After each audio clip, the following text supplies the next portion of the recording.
অন্ধকার থেকে আলোতে উঁকি মারছে বাংলাদেশের ফুটবল। স্বপ্নটা বড়, বিশ্বকাপ খেলার। উঁকি মারছে এশিয়ার সেরা দল হওয়ার জন্য। এটাই এখন বাস্তব। বাংলাদেশের ফুটবল স্কোয়াডে এসেছে উন্নতির ছোঁয়া। সমস্যা হয়েছে সমাধান। হামজা সুমিতের উপস্থিতিতে মিডফিল্ড হয়েছে মজবুত। গোলকি ও ডিফেন্স উন্নতিতে কাজ চলছে।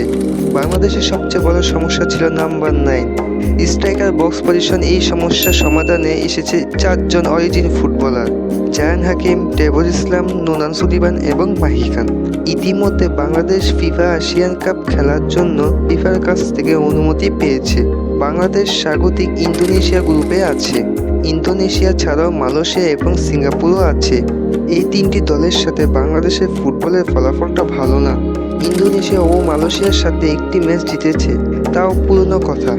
সিঙ্গাপুরের বিপক্ষে কোনো ম্যাচ জিততে পারেনি। জায়ান হাকিমকে ফিফা এশিয়ান কাপে খেলতে দেখা যাবে না। যতটুকু জানা গেছে তার কিছু কাগজপত্র এবং পাসপোর্ট কাজ বাকি, কিন্তু নভেম্বরে আসন্ন সাব চ্যাম্পিয়নশিপে তাকে খেলতে দেখা যাবে। টেবর ইসলামকে তাকে এবছর পাওয়া যাবে না, তাকে সামনের বছর প্রথম দিকে ফিফা উইন্ডোতে পাওয়া যাবে। নোনান সুলিবান বয়সভিত্তিক দলে নিজেকে প্রমাণ করেছে। 27শে আগস্ট বাংলাদেশে ক্যাম্প অনুষ্ঠিত হবে। এখন দেখার বিষয় ক্যাম্পে তাকে ডাকা হয় কিনা। মাহি খান বয়সভিত্তিক দলে আসন্ন টুর্নামেন্টে নিজেকে প্রমাণ করতে পারে, তাহলে তাকে ক্যাম্পে ডাকা হতে পারে। জায়ান এবং টেবর আসন্ন টুর্নামেন্টে খেলা অনিশ্চিত। কোচ ডুলি চাইবে না আসন্ন ফিফা এশিয়ান কাপে বক্স স্ট্রাইকার নাম্বার 9 পজিশন ছাড়া খেলার। বক্সে সঠিক বল পেয়েও স্ট্রাইকার নাম্বার 9 ছাড়া অনেক গোল মিস হওয়ায় বাংলাদেশকে প্রতিটা ম্যাচেই হারের মুখ দেখতে হয়েছে।